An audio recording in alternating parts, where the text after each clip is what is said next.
Okay, so today we are going to look at naive Bayes. I think I can hear an echo somewhere. Let me just try to sort that out.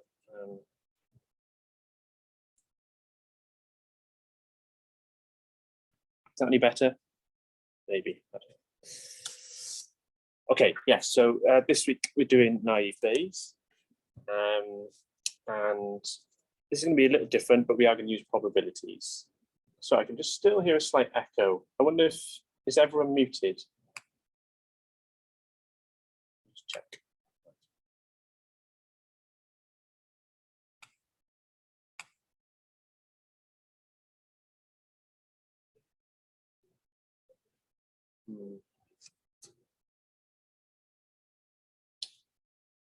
Okay, we'll carry on.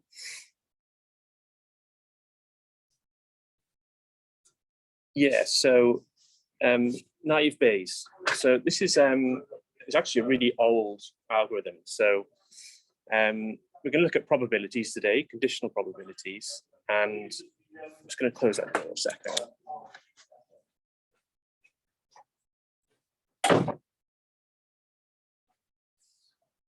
So yeah, I mean, a lot of these machine learning algorithms, they are actually really old, and the only reason why we started seeing them in the last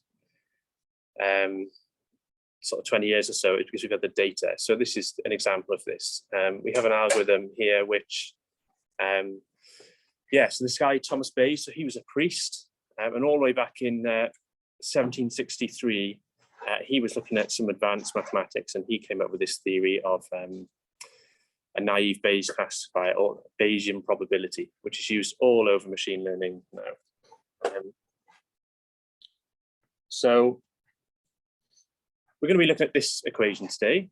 I know it doesn't look as quite good on a t-shirt as E equals MC squared, but this is just an equation for conditional probabilities. So if we've got a probability of A that we're interested in, and we're given some additional factors or evidence B, then we are going to say, given this evidence B, we can predict the probability of A using this equation.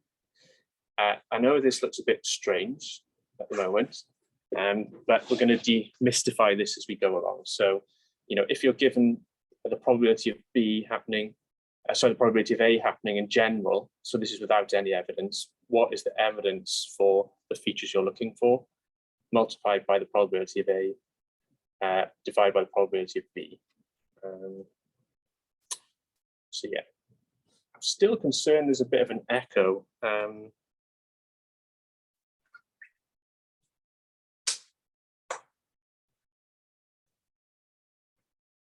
Wonder why that is. Strange. Does it all sound okay at the back on Zoom?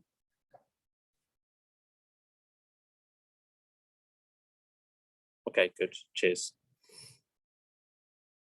Okay, yeah. So we've got individual components, and we're going to do a work example to see what these all are. So we're going to try and understand each of these 4 different components with a work example.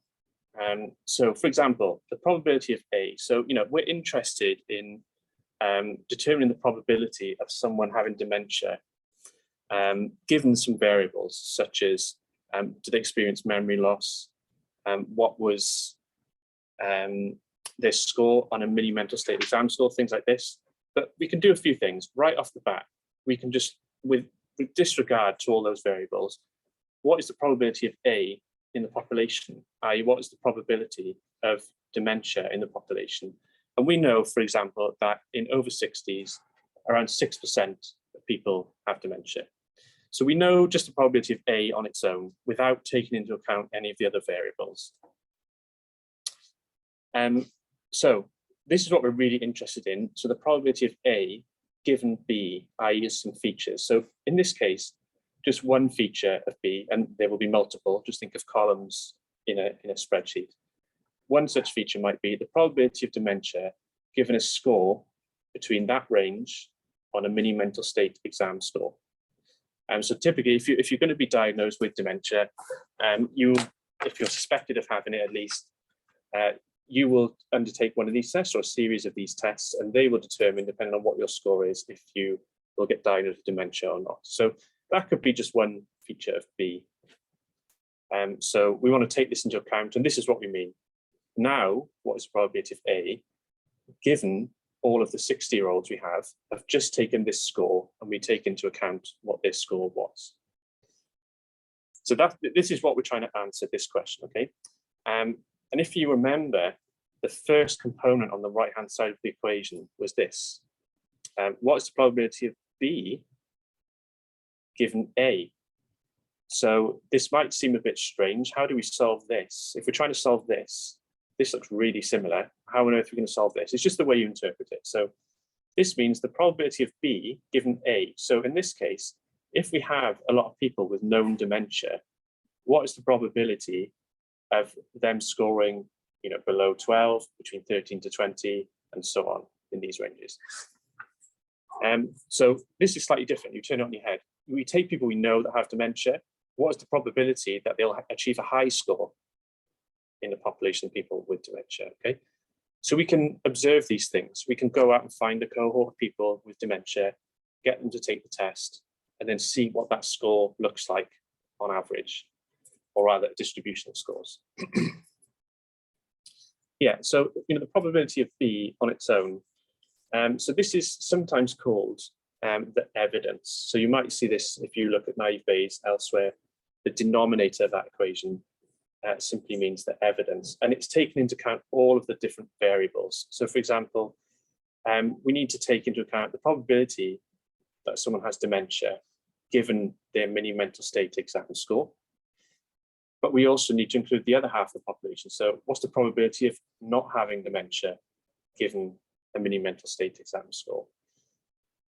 So this is something called the evidence, and it's called that because of the evidence of both dementia and not dementia in the population. And again, you could have like 50 different features, hundreds of features here. We've just got one MMSE. So really, this equation here, it actually generalizes to this. So we could have multiple classes, not just two. So we could have 3, 4, 5. In this case, we're saying, do they have dementia, yes or no? And in this one here, we're saying they could have C equals K. So, you could translate that. There's 5 different classes you want to predict. And B are features, there are I number of features. So we can kind of generalize this equation a bit more.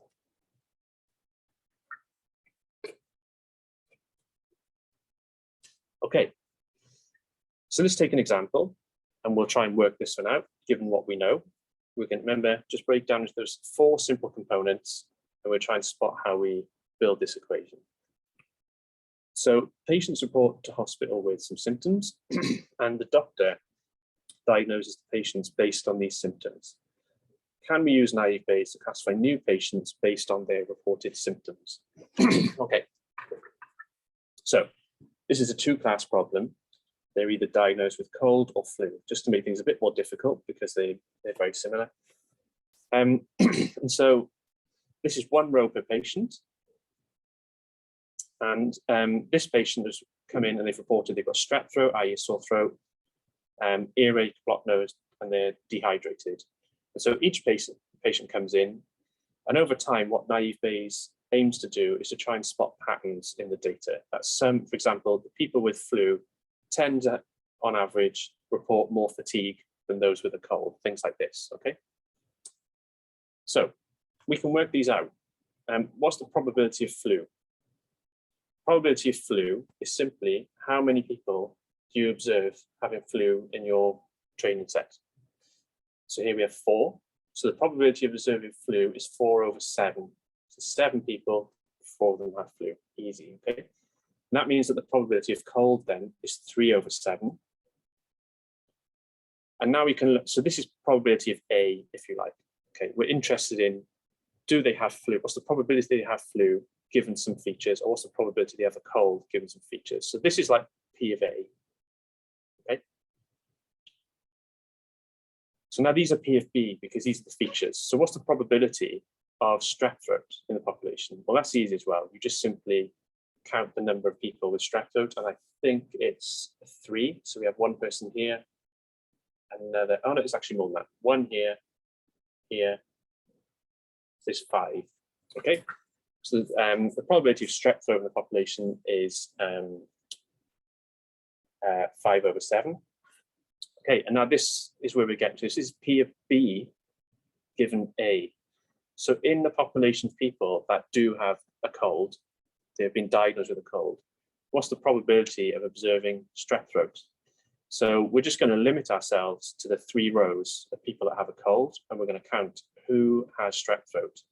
And all 3 of them do. So this person here has strep throat, this person here, and this person here does as well. So this is 3/3, i.e. the probability is 1. So this might be a strong indicator that people that do have a cold, if you're going to try and diagnose a cold, you should look for strep throat because it's strongly represented in that population of people with a cold. And again, you know, these are easy. So probably in migraine, just count the people that have migraine. P of migraine given flu, or P of B given A. Well, we just look at people who have flu. How many people have a migraine? So I think it's 2 out of the 4. So the probability of migraine given flu is 2/4. I'm just trying to kind of point out that you know, that equation at the start might look a bit daunting, but if you just break down the individual components, they're really easy to spot. We're just doing like simple frequency of things in our training data. Okay, so yeah, you know, this equation might look a bit horrible, but each component's really easy to work out on its own. We just sub in. So for example, P xi given ck. So this is P of B given A. Okay, we just sub in various things. So you know, the probability of strep throat in the population with flu multiplied by the probability of migraine in a population of flu, all the way up to just simply P of A. And then you divide by B. And again, B is basically, what you'll notice is it's the first half of the numerator. So probability of strep throat given flu multiplied by all of the other features. Here that is, plus the opposite side. So what's the probability of cold given all these features? And you multiply them together. So actually B is fixed. It's always going to be the same. Okay, numerator changes. So if we're interested in cold, given the evidence, then we have to sub in cold in all of these places in the numerator. But P of B, no matter what flu or cold is here, if you put in flu or if you put in cold, P of B is always the same because it contains both the components or all the evidence. Okay, so that's pretty easy. So B is fixed. All you have to do when you're working with naive Bayes is subbing in the right class in the numerator. That's it.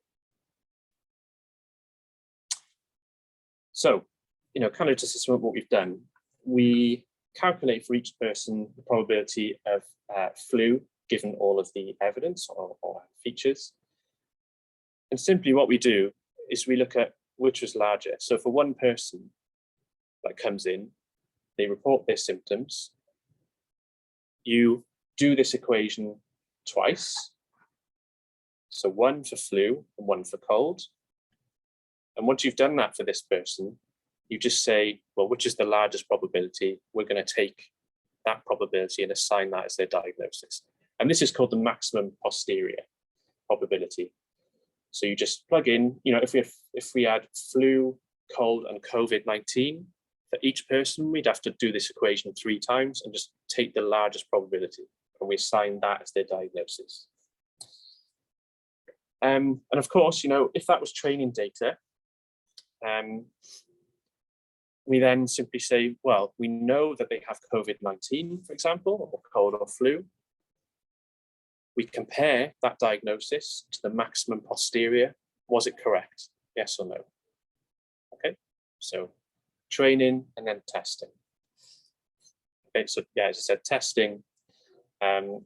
We do all that, we calculate all the maximum posteriors per class, and then we just compare it to the actual class or the diagnosis that they have. So naive Bayes is pretty simple. We're going to look into continuous variables in a minute, but it is very simple. The reason why it's naive is because it just multiplies all of these features together. It's assuming that none of these features are correlated. So, for example, things like strep throat and a runny nose, something like that, they're highly correlated variables, and they can end up biasing your classifier. So the reason why it's called naive is simply because it just assumes none of these features correlate with each other at all. But of course, we know in nature that is the case. Things correlate with each other. Okay, so that was categorical variables. Do they have this strep throat? Yes or no? Do they have a cold? Yes or no? These are categorical or even binary variables, right? But as we know, and what we're going to see today in our notebook exercise is we're going to be using continuous features as well. So, if you take someone's blood pressure or their temperature, instead of just saying, do they have a temperature, yes or no, you want to record, well, what is their temperature? Is it 87 degrees? Things like this. How do we do this? We can embed continuous variables into individual components. So, P of B given A, for example, we can embed that in this equation here. So again, this looks like a pretty horrible equation. Don't worry too much about it. This is just a normal distribution, or another way of saying it is a Gaussian distribution, just a posh name for it. So, Gaussian or normal distributions, they're everywhere. And I think the classic example of this is scores on an exam. Okay, so we have 4 classes here, blue, red, yellow, and green. So they're all in different classes, class size. They're all going to take an exam, and we want to compare their performance against each other. So what we can do, and when we plot the normal distribution, is we can see a few things. So in this blue class, for example, the average score was this, is right here in the center of the curve. The average for this class is right here, and so on. So that's one important feature that we can use in this. And then the other one is the standard deviation. So the standard deviation is so this is the width of this curve at different intervals. So one standard deviation might be around here, and 2 standard deviations from the mean is here. Okay, so those 2 things are going to be useful for us. And if you use them in this equation, so we've got the mean here and the standard deviation here. This equation describes a normal distribution. Okay, so we had a sigmoid function last week, and that was a pretty horrible equation, although we know how to derive it. So we had a regression equation, we solved for P, and we ended up with this sigmoid function. Here we've just got a function for a normal distribution, and the idea is that we're going to plug people's values into here. So if we know the mean temperature for people in cold, and we know the standard deviation for people with cold of temperature, and then someone new comes along and we have what their temperature actually is, we can see how far they deviate from the mean, and we can try and work out which class they belong to. So we'll do this again. We'll try and visualize this a bit better. So we have 2 features. Okay, and we've got a distribution, and we have our average value for both features. We're going to plot them against each other just to try and visualize this a bit better. So we can see where the means intersect on these 2 features. So feature X and feature Y, they intersect right here. And this is a standard deviation, 1 standard deviation from the mean. So, the mean is an exact value, right? If you take the mean height of a class, it's just 1 value. But people deviate from that mean in a certain way. Okay, how much they might deviate on average 20 centimeters from the mean.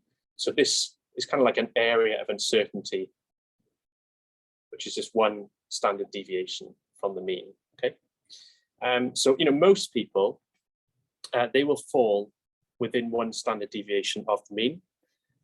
So if you go back,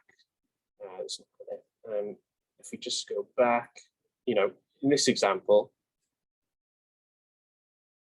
A lot of people fall within the mean, okay? One standard deviation of the mean, most people actually. But then in this orange curve, not many people are captured within one standard deviation of the mean. It's a very, wide distribution. So that's just one standard deviation from the mean. We can plot 2 standard deviation from the mean and 3 and keep going out.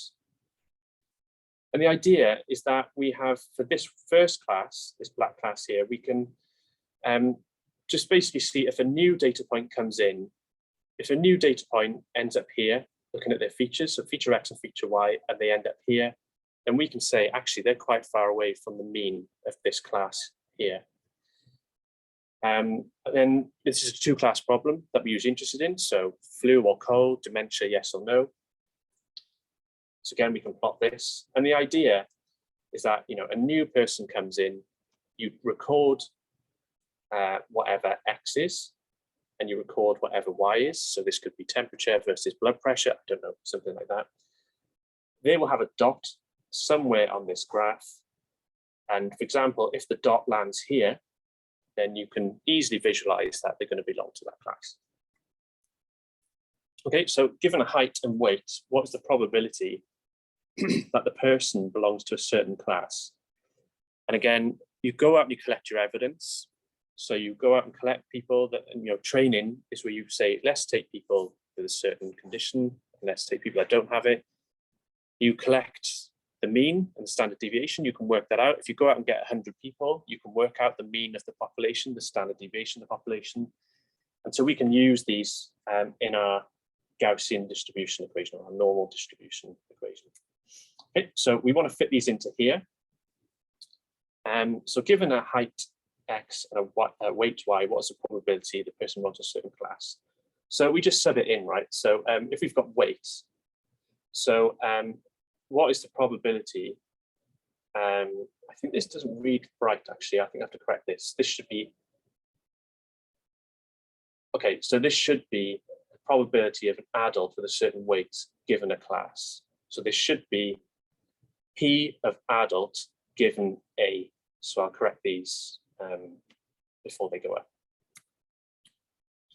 So we know what the probability of being an adult is in the population. We can just go around, most people are adults. In Wales, I think around 300,000 people in the population in Wales are children, and the rest are adults. So the probability of getting adults in the population is just simply the number of adults in the population divided by the population. And the probability of an adult given weight, well, if the distribution is this, we can just sub in, take this equation and just sub in their weight. So someone comes in, we measure them, we measure the distance from the mean, so which is this numerator divided by the standard deviation and then multiplied by this normalization term. So for example, if we take, someone comes in, we measure their height and weight. So this could be height on the bottom and weight on the side here. This is where they end up, and we can see immediately that they're going to belong to this red class. I mean, they're closest to this point here. They fall within 2 standard deviations of this class, and they're probably within 4 or 5 standard deviations of the other class, right? So that's kind of the inference that we're going for. And we can just minus these, so we can see how far they are away from the mean on both. We can compare. So this is going to help us in a way. We can immediately see how this works. And again, we just sub in the probability of height as well. So we just sub in a height. What's the probability that this is an adult given a certain height, and so on. Now the probability of B. So if we remember from our dementia case, we take. This shouldn't be MOC. I need to correct this as well, so I apologize. But we just need to include the probability of being an adult plus the probability of being a child in the denominator, okay? And that will never change.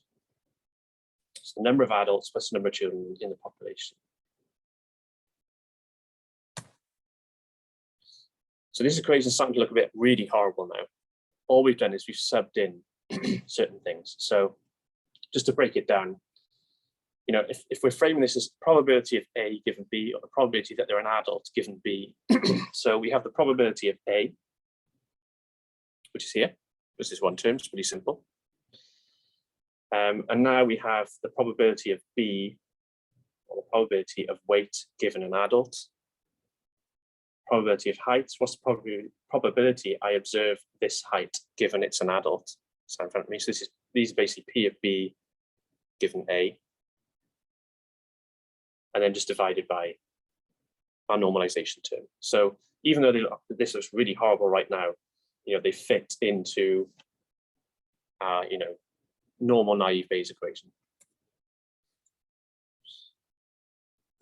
Okay, so just to kind of sum up what naive Bayes is doing, whether this is categorical or continuous variables. Naive Bayes, it outputs probabilities for each class. So again, in this example we've just done, you wouldn't just work out the probability of an adult given height and weight, you would also work out the probability of a child given a height and weight, and just take the maximum probability or the maximum posterior. And then we can choose which thresholds we like as well. So we're going to look more about this probably next week, biasing our probability threshold. We won't do that, maybe we'll take a quick look. But what I'd like to do today is to go through a notebook on Kaggle using naive Bayes, and we're also going to try and address a problem which crops up a lot in machine learning, which is handling missing data. So what I'd like you to do is to go to the Kaggle page, and there's a notebook called Naive Bayes Notebook, and you'll end up with a notebook like this, and you can edit your own. Okay. So I'll just take a couple of minutes to open that up if you already haven't. Again, so it's week 3 Naive Bayes Notebook, and I will update the corrected slides at the end of this session.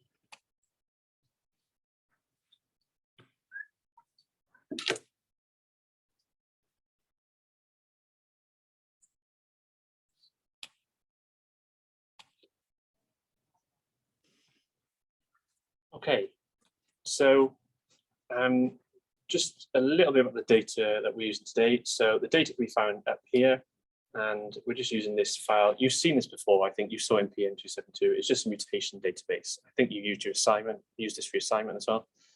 So we're going to use it today. And by the way, you know, any notebook that you have in Kaggle, if you wanted to, you know, you've built a nice classifier, you wanted to try it on different data, you can just click on add data.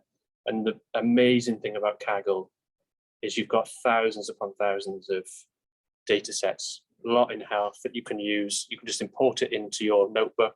You don't need to download it to your PC. You know, a lot of these, they're gigabytes worth. So this one's 6 gigabytes worth of data. You don't, you know, you can just bring it into your notebook and use that data. And this is the great thing about Kaggle. And again, I briefly mentioned competitions. You know, you can bring competition data, you know, we can win money into your Kaggle notebook. So, you know, I encourage you not only to use the data that we're using on the course, you know, try putting in, you know, different data sets. For example, if you type in COVID, there'll be lots of different data sets on COVID you can use, you know, to test out your classifiers. Anyway, so I've got a few cells for you. So these just handle reading in the data, and today we're going to be using this library. So this is the E1071 library. It's got a few different machine learning algorithms in it, and so yeah, it's a weird package name. I think that is the room number of the people that developed this in the University of California. So that was where they worked, and they named their package after that. I would have called it Naive Bayes or whatever, but it doesn't matter. So there's a few things. These lines here, we're just going to limit decimal places to 3 decimal places, and we're going to set our height and plot widths if we get to that stage. Okay, we read in our data set, and it's actually quite a big data set, this, but we can run this anyway. I'm going to read it in. This is our summary. Okay, so we can just have a quick glance at what these features are. Right at the end, there is a label here, which is a character. Basically, this is our label that we're interested in. So this is, do they have a disease, yes or no, based on their mutation data. And all of them are continuous variables in this case. Naive Bayes, by the way, can handle mixed data types. So if you have categorical and numeric, you can include both of those in your model.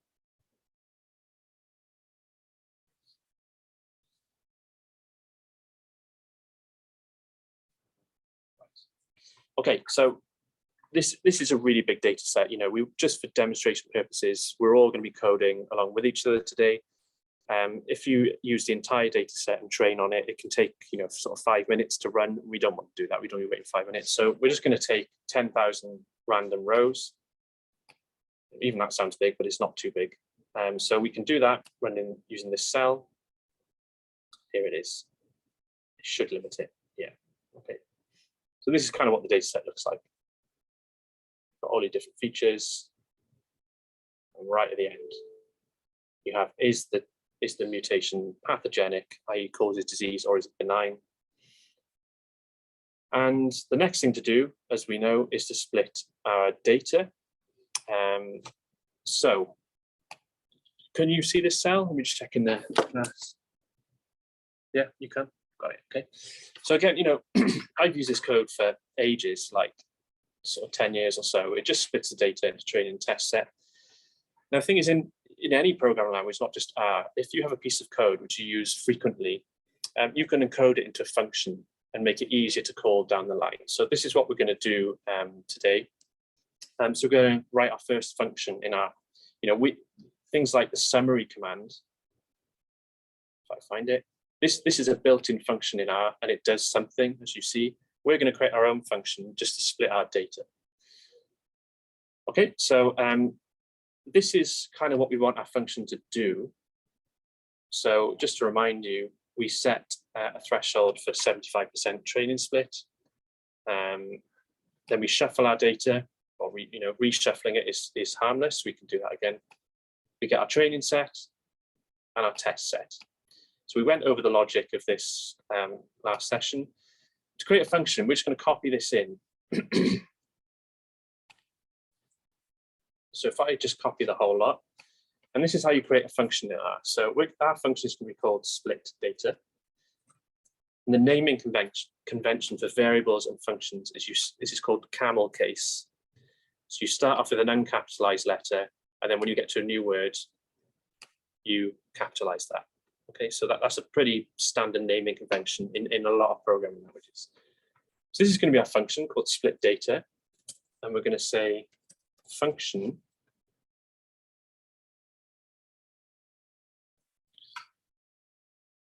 and now we did get to define the arguments of our function, what goes into our function. So we know one thing is going to go in is a data set. So we're going to call this, for want of a better word, some data. Okay, and the next thing is the split percentage. Okay, so we will just say train percent. Okay, so those are our two arguments. The function, if you like, is the data we put in and the train percentage we would like. So this is really similar to here. So this is the train percentage, 75% training, and df is our data set. Okay, so next we want this function to do something now. So we start with some curly braces to define the function. We'll just get rid of the second one and put it right at the end, like that. Okay, so this inside between the curly braces is the logic that we want this function to do. Okay, but now instead of passing in df, we read df into this humvar data set. Okay, humvar into df. We're going to say now we're going to replace df with some data. Yeah, so this argument goes into our function and we put it here. So some data. And this split percentage is no longer going to be 0.7. But you could keep it like this. If you always use 75% as a training ratio, you could just keep this in here. You would hard code in this number, okay? But if you want to do a for loop and mess about with the train percentage, then you can change this. So we're going to say multiplied by train percent. Do you kind of see how this is working? So we're gonna have a variable called bound, which gets passed on, and it takes in as parameters these two.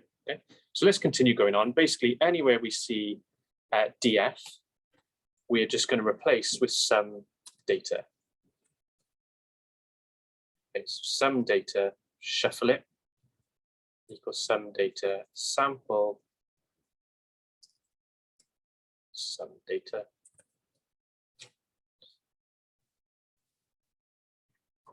Again, df, so some data.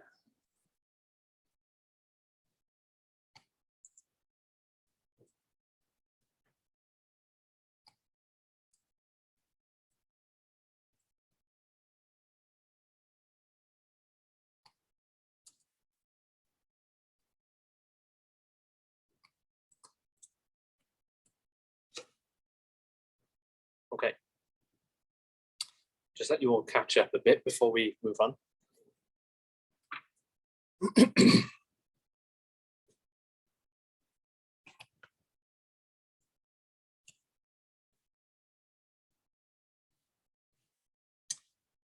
So once we've done that, we've subbed in. This is now nice and generic. It's the exact same logic as we've been using. We've just subbed in for df, some data, and our training percent as this. So we can put in any value we'd like going forward, okay? That's the idea. So now we need to return. So whenever you write a function, again, this is pretty universal for most programming languages, you need to declare what you're going to return back to the user, okay? So they're going to use your function called split data, and then you need to return something back. So the way we do this is we say return, and then in brackets, we put the object that we would like to return. So, you know, just whatever this object might be. So we just need to define this object now, okay? It'd be nice, and some programming languages probably would do this. You can just return, say, some data dot train and some data dot test. You know, that would be a really nice thing to do. Unfortunately, it's not the case in R. So R only allows this return function. This is a function in itself. It only allows one argument, which is kind of annoying in this case because we have two. We want to return to the user the new training set and the new test set. So we're going to have to kind of do a little hack. We're going to create an object called, you can call this whatever you like, by the way, obj. Okay. So we're going to store our training and test set in this object and then pass it as one object into this return function. So we say object equals a list. So this is a data type in R. So we're used to data frames at the moment, which is just columns and rows, right? That's a data frame. A list is another type of storage in R. And you can list multiple objects. You can have multiple data frames. You just store them in a list. So it like kind of sits on top of a data frame. If you've got two data frames, you can put them in a list. There's just two items in that list and they're just data frames, okay? So it's kind of sitting on top. So how do we define this? So we're gonna have an object called train, and that is gonna equal some data dot train,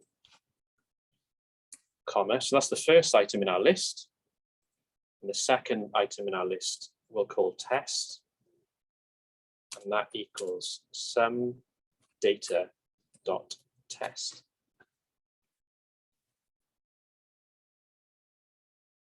And that's it. So we can run this section here. Remember, if you just highlight a section on a Kaggle cell, you can then just run that. So we can use this function now, okay? So all that hard work, which you probably wondered why I've wasted the last 5 minutes of your time, it pays off because now we can use this function. So we just say sum. Well, actually, let's store this in something. So df.split equals sum. Split data. Now we put in our argument. So our argument is this thing called df. Okay, this is what we read our mutation data set into, this object called df. So this is going to be our first argument. df, and how much do you want to split by? 4.75. Okay, so you can run that.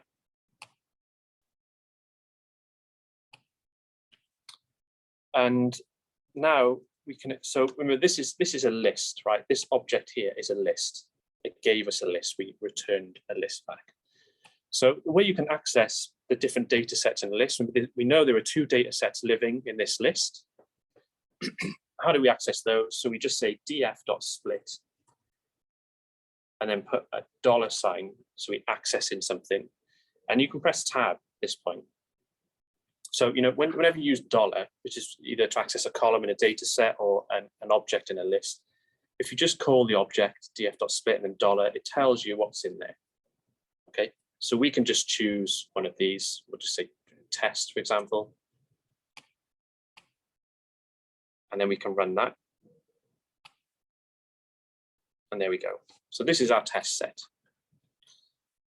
And the reason why this is good to write functions in R is because it saves you a lot of time. So, for example, if we read in a different data set, df2, we don't have to sub in df2 in each of these positions every time. Okay, we already did that. We've done the hard work. We can have df3, 4, we have 5 different data sets. We just put that in there. Similarly, if we wanted to mess about with the training test ratio, we want to take 80% to train and 20% to test. We just change the argument there. So functions are really powerful things, not just in any programming language. If you find yourself using, a chunk of code often, write it up as a function. It'll save you a lot of time going forward. Yes, if any of you happen to have used Python before, you might have seen this word called def, D-E-F. Basically, that just means you're defining a function. What you usually find in programming is you define all your functions at the top of your script or in separate files, and then you run your main data going forward. Anyway, let's just keep it at 0.75. We can remove this now. We don't need this anymore.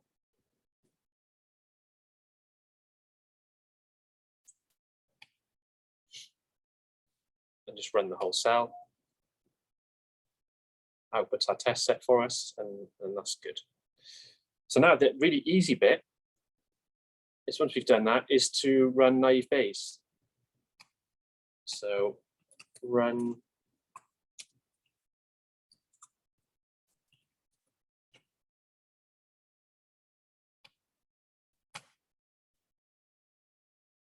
Is everyone okay with this function? If you're not on Zoom, just shout out and I can come back. I'll take this as a yes. Okay, so run naive Bayes. This is the easy bit, okay? So as I said, in the machine learning part of things is just usually one line of code, a couple of lines of code. So let's just write a model. So we're gonna have naive Bayes.model, and again, you can call this whatever you like, equals naive Bayes, and this function comes from the E1071 library that we loaded in right at the start. Naive Bayes. So the column which held the pathogenic or benign was this column called labels. And we're going to shorthand use all of the features to predict this label. So again, we could write individual ones. I think one of them was called Dan's score, something like that, or Geno Canyon. I think they have weird names. So we could do this, but I'm lazy, and I encourage you to be lazy. Just put all features with this dot. So our data now our training data is a data.split dollar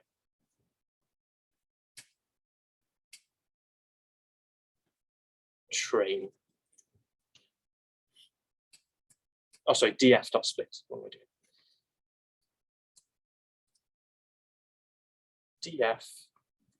df.split dollar, and then you can confirm, because if you press tab, here they come. So you just choose train.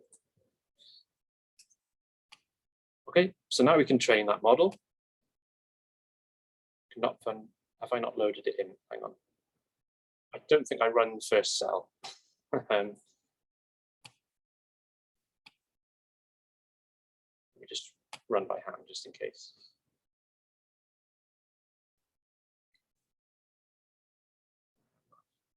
Okay, let's try this again. There you go. Okay. So that was actually really quick. You know, we used 10,000 random rows.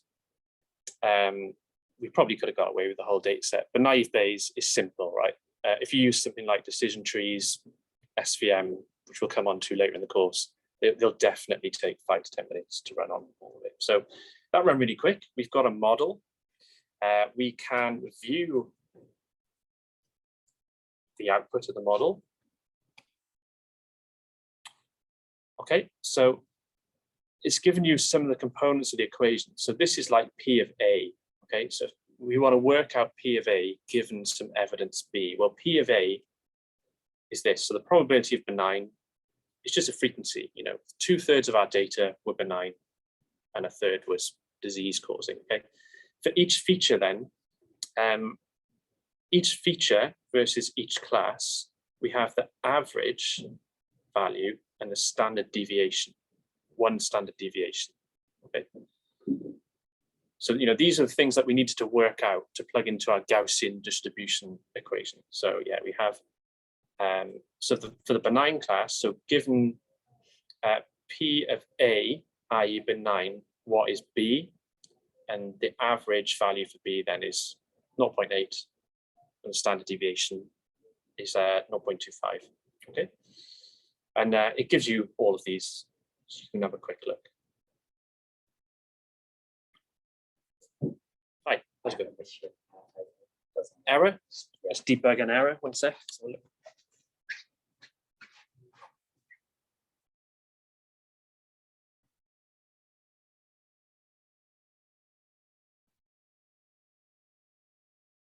You run the cell above. A df.split comes out. Sure. Okay, great. Scroll down. Yeah, keep one again. Functionality.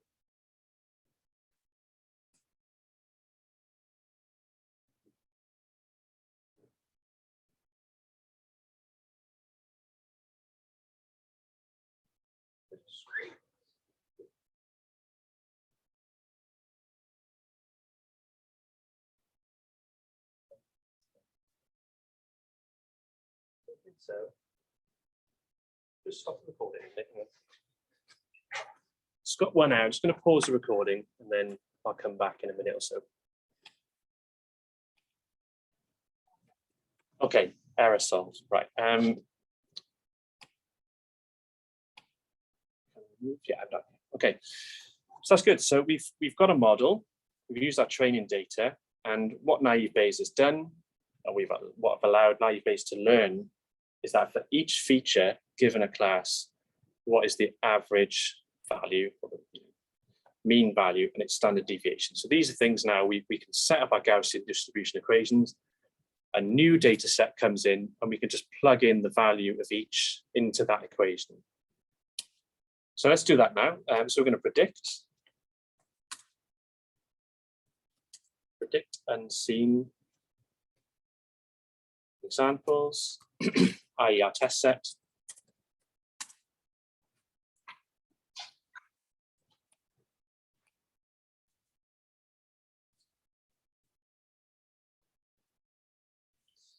So let's have an object. So if we had nb.model, we'll have nb.predict. And again, no matter, we've got this predict function. So no matter what machine learning algorithm you use to train on, this predict function can take all of them in. So obviously someone wrote this function predict to take in any model that you use and give an output. So we're going to put in, these are our arguments, nb.model. And then we're going to put in df.split. Let's press the tab button, test.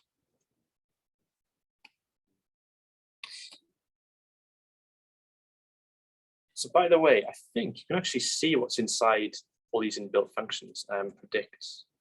Just run this.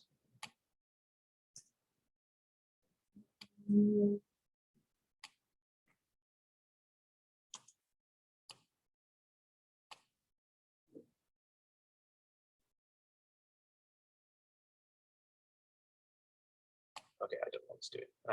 Anyway, I think it's just one question mark, isn't it? Yeah, so this predict, for any function in R, you don't know what it does, just put a question mark behind it, and then you can run it, and it tells you exactly what it's doing. Okay, you can read through, and usually there'll be a nice example when you can test this out. So, any feature you come across in R, really dead easy just to see what's going on inside it. Just put a question mark, and then you can run that. Okay. Anyway, so let's do the predictions. nb.predict.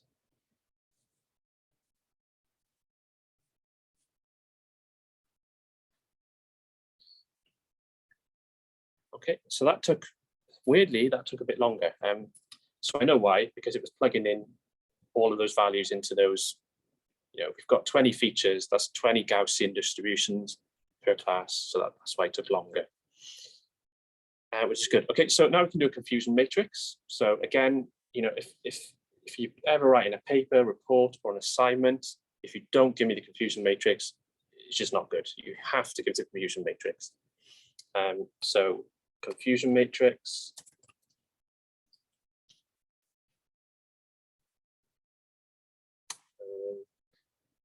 We've got pictures in a markdown cell. That's weird. Okay. So yeah, how we do this? Very simple way. There's actually a nice function we'll come across in a lecture or two, which does this for us. But anyway, table, so prediction, or predicted rather, equals nb dot pd, or nb.predict, we called it, didn't we? nb.predict. And the observed equals df.split test, and then the column was labels. So scroll down. Just I know it's labels.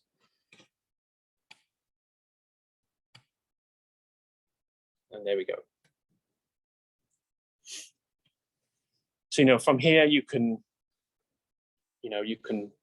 either by hand just work out the accuracy. 5,435 plus 3,010 divided by everything. That gives you your accuracy. You can work out sensitivity, specificity. I think next week we're going to look at something called receiver operator analysis, which gives you more information than what a confusion matrix does. So that's easy. We could end it there, but what I wanted to show you today was how to handle missing data. So, in the real world, certainly not on Kaggle, when we add data on Kaggle, again, most of these data sets, the person that uploaded them or the team that uploaded them, they would have cleaned up this data. So it's really nice. You don't have to handle things like missing data and so on. But when you go and do your own experiments, if you ever work with data in your career or whatever, some of you are going into medicine, some patients, you might not be able to get a certain reading because, I don't know, they've got varicose veins or something. you will end up with missing data. So we need a way to kind of deal with this. And there are a few things that we can do. So for example, if we had a feature like blood pressure, and most people in that data set, you were able to record a blood pressure value. Some people you couldn't, or you just forgot to put it into the spreadsheet.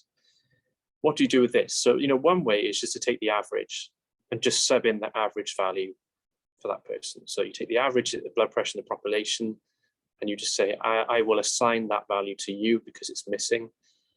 I think that's quite crude, quite a crude thing to do. We can do a lot better. And the other thing to consider with missing data is why it's missing in the first place. So,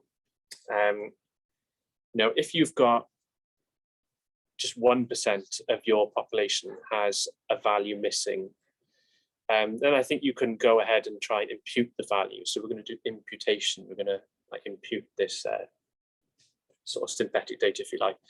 But if 50% of the population have a feature missing for some reason, then I wouldn't bother using it, because do you really want to create fake data for 50% of your population? Probably not a good idea. So think about what you're going to do, why you need to impute the data. Do you need to impute a lot of data, in which case set a threshold? For me, I personally say if a column, just any one given column, if it has more than 20% missing data, I will get rid of the column. That's just, for me. Other people will have different ways of doing this, but that's just something that I've used, and I think is a pretty nice threshold to use. Anyway, we don't have any missing data in this data set. It's been cleaned for you. I used it for my PhD. So we're going to kind of use a few functions or a library to just kind of simulate missing data. So we're going to use something called the mice package. So if we load this in, library mice, it actually stands for something. I can't remember what it stands for. Maybe we can load it in and find out. So again, we've loaded in this nice new library. If you want to see what's inside a library, again, just put a question mark, mice. You can run that. Okay, multivariate imputation by chain equations. Okay, yeah, so when we're replacing missing data, the term is called imputation. We're imputing, not amputation, we're imputing data, right? Okay, we're putting something back on. So you can read all about this function again, in R. It's really nice, super nice. Just put a question mark and you can read all about it. It will give you all the arguments and examples as well. And I encourage you to do this. Okay, we can have a quick read. So these are all the different methods that they use. So instead of just taking the average, you can just take the average. It will do that for you if you want to. But it does other stuff. So a lot of these are regression, if you look. Different methods of imputing data. So remember, in linear regression, just good old simple linear regression, you had a continuous variable and you wanted to predict the value of another continuous variable. Okay, so we can use that if we have blood pressure missing for one person, but they have all the other features in there, BMI, triglyceride count, and things like that. You can use multiple linear regression to predict what would be a suitable value for blood pressure. And this is much better than just using the average of the population, okay?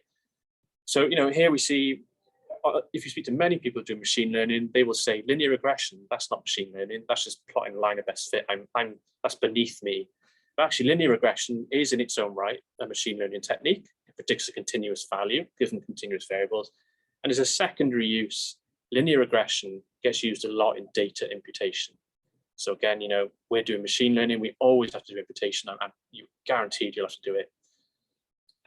You're using linear regression to do this. So, don't put it down. It's a really useful technique. Anyway, so let's come back. We've loaded in the mice package. And we're just going to simulate some missing data. So we're going to create a new data set called df.missing.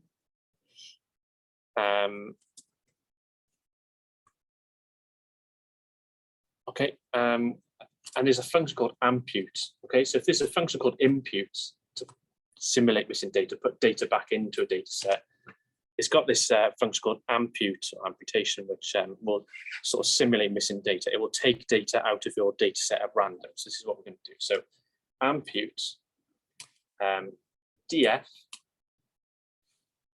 dot split. So, you know, how are we going to do this? Yeah, we'll just do df. So that was the original data set we read in. So df and the proportion of missing data will set to 0.1. Okay, so we're going to simulate a scenario where randomly we're going to get rid of 10% of our data that'll be missing. So we can run this as well. So this isn't an error. It's just saying that basically, yeah, so data is made numeric because the calculation of weights requires numeric data, i.e. it's linear regression. We need numeric variables. That label column, disease and pathogenic, is not numeric. It's just warning you that it's going to be converted to numeric, i.e. zeros and ones. Okay, it's not an error, it's just a warning.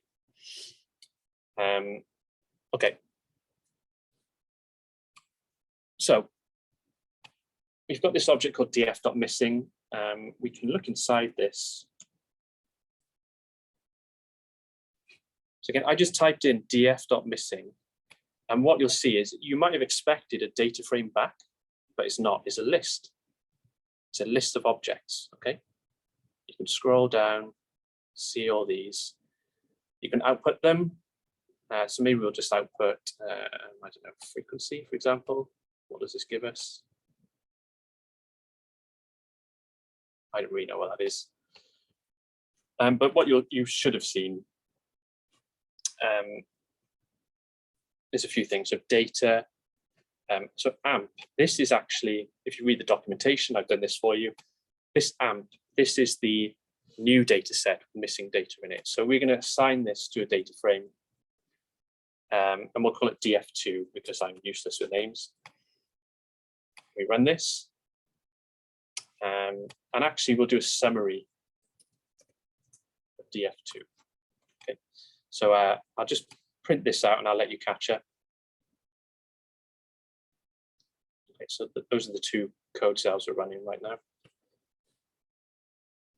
Okay, so you know, you can see how we've simulated missing data. So we've got these NAs. Okay, NA. This means missing. So for 72 rows in our data set, this column has 72 missing cells, i.e. there's no value in there. So we've simulated some missing data in our original data set.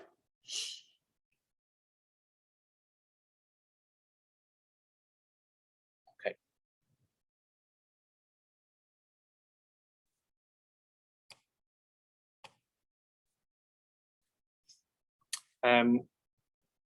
Yeah, so we had this warning before.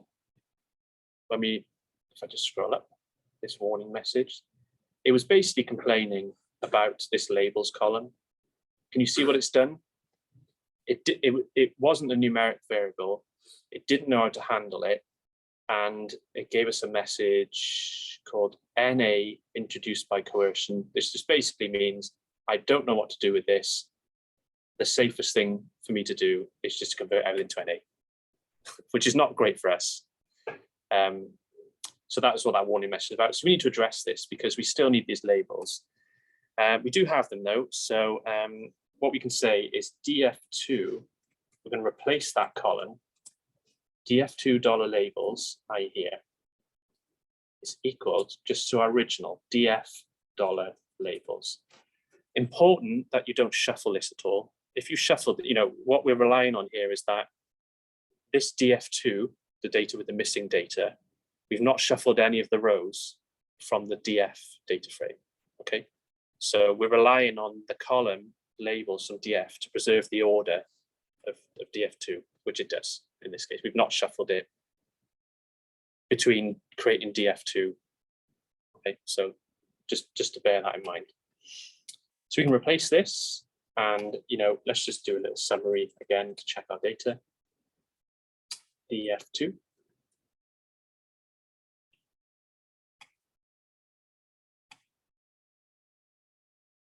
scroll all the way down. There we go. So we've restored our labels column. Okay. So now let's impute, i.e. place missing data with the mice package. So it's going to be using, there will be a default setting. I think it looked as if it had about 20 different methods to do imputation. There will be a default setting, and you can choose different settings if you like. You know, there are people which have a lot of expertise in how best to handle this. You know, I'm not one of those. I just use simple techniques to do this. But yeah, so we're going to impute data. I replace the missing data with the mice package. So the way we do this, we had a feature. We had an ampute function. Now we just use the mice function. So mice df2, and what it does is it just looks through all of the columns in df2. Wherever it sees a missing value, it's going to do some linear regression, multiple linear regression, to replace that value. Okay, so there's actually quite a lot of work to do there, because there's 78 rows where just this column is missing. It's going to have to do multiple linear regression 78 times just to sort out this one column. So actually it's going to do multiple linear regression.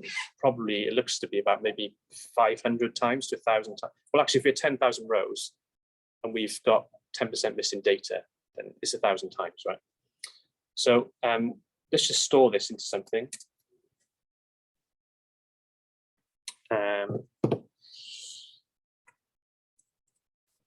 Imputed. So we'll run this, and I think it'll take maybe a minute to do. So right now it's just chugging through. It's just doing multiple linear regression 1,000 times. Okay, which is quite computationally expensive. While that's running, we'll go to the next step.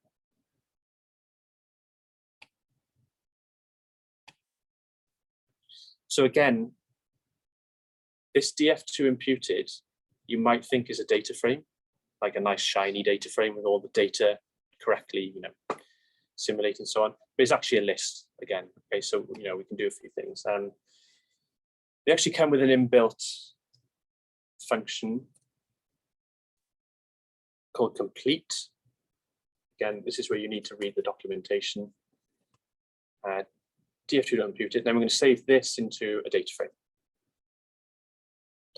and I will call it df2.repaired, because I don't know a better name to put it. So we need to wait for this to go. This is still going. Let's just talk about what we've got. We've got a new data frame, so it's called df2.repaired. This is when we read in our original data frame called df right at the start. This is just the equivalent to that, but it's got some simulated data in it. Okay, so now what we do is we need to split into a test and train, and this is where our function we wrote earlier comes in really handy, because it's really easy to do this. If we just do a new code block, where we wrote a function called split data. Okay, and our new data set is df2.repaired.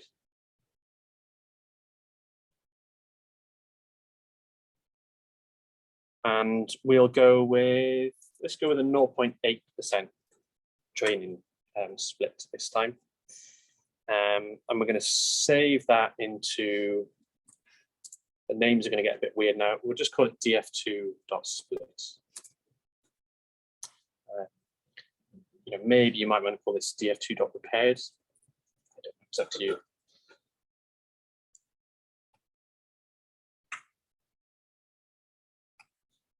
I really wish I'd use 1,000 rows now in total, not 10,000.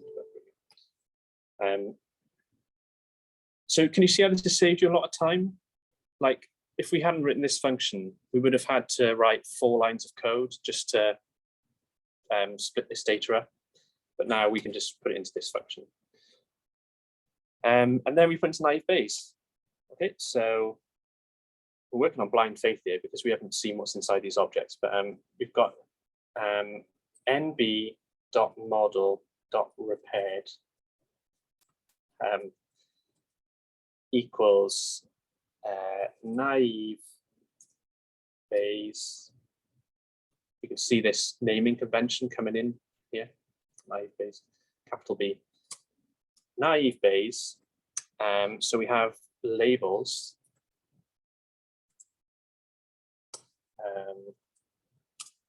We're going to use all features, this dot.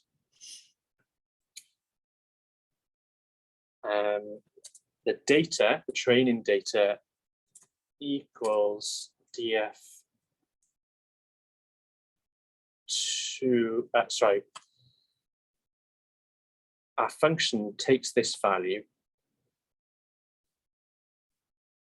What does it give us? What's the name?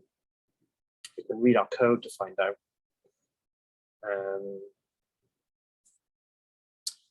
So it takes in df, and then it gives us an object called df.split. So in this case,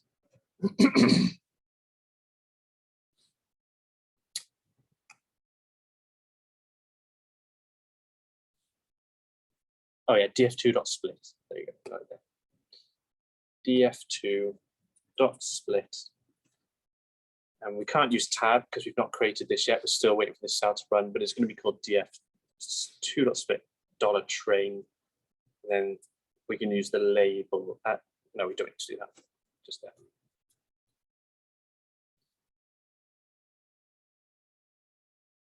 And again, let's just write the code for predicting. So nb dot predict dot repaired equals predict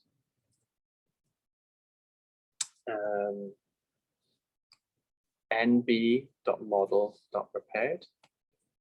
So that's the model we use, and the data we put into this model is, and I'll just copy this because I'm lazy, test.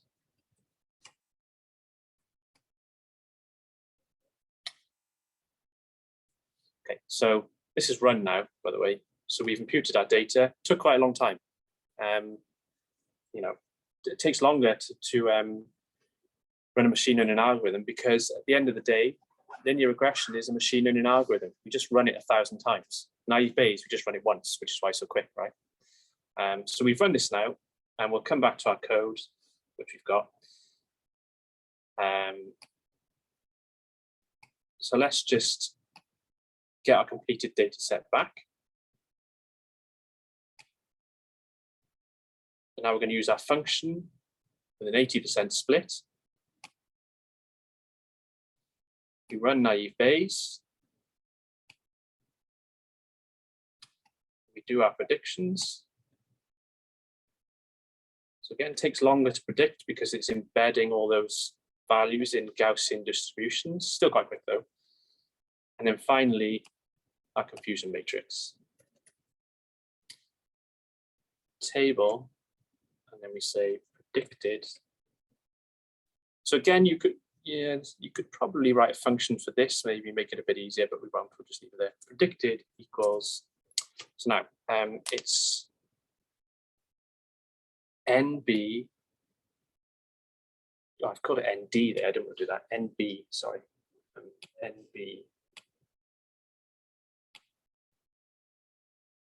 NB dot predicted, sorry, dot predict dot repaired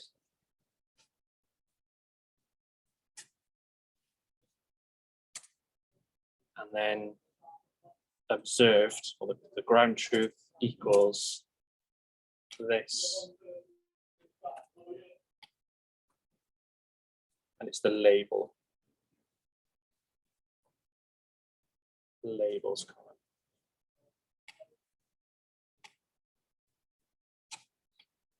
Just again to remind you how this table function works. So, you know, if we saved this object, we made our predictions and saved it into this object. Let's just see what it looks like. Okay, for each row in the test set, it just says pathogenic or benign. So the first row, it just predicted as pathogenic. So that's that there. And this observed is going to be the same, just same format at least. There you go. Okay. So you just compare side by side. So we got pathogenic, the first one pathogenic, predicted as pathogenic at least, and it was actually pathogenic. So that's a true positive. And this is what this table function's doing. It's just taking these two objects, putting them against each other, and giving us a nice table. And there you go. Okay. What you usually find, I think on average, is that when you use simulated data, we've used some imputed data, the accuracy of your model decreases overall. And this kind of makes sense because it's not using precise data. This is probably the reason, why if you've got columns with 50% missing data, it's going to reflect badly on your accuracy, as well as it's a bit dodgy, isn't it, imputing that much data. So these are things to consider. And at this point, we've run a simple naive Bayes model. We've run a model on data that had missing data, imputed it. And at this point, you've got a confusion matrix. And you could now, as an exercise, if you want to, I won't make you do it, but it'll be good practice, is to compare the results of naive Bayes against logistic regression, which is what we did last week. So, that would be good practice. If you want to, there's some people in the room, if you want to stay and have a go at that, I'm here until 11. Or if you don't want to, then that's fine. It's completely up to you. But that's it for today. Next week, we're going to look at, I think it's decision trees and random forests. So you did decision trees last year. And we're going to take that forward and look at something called random forests, which random forests is my favorite algorithm. It is routinely one of the best algorithms out there that you can use. It just outperforms a lot of stuff. So, if you do machine learning, want to get a job as a data scientist, you should know random forest. Okay. Anyway, are there any questions on Zoom at all before we stop the recording? You can just shout out because it's difficult to monitor the chat.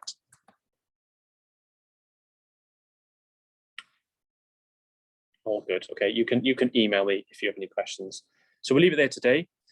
Thanks very much. I will upload this lecture recording to the Kaggle page, and I'll also I think there was something I needed to correct on the slides, which I'll do before I upload as well. Thank you very much, and I'll see you if you want to at the tutorial next week, which is optional. Any issues that you had through the course, you can turn up in person to the tutorial or use the Zoom link.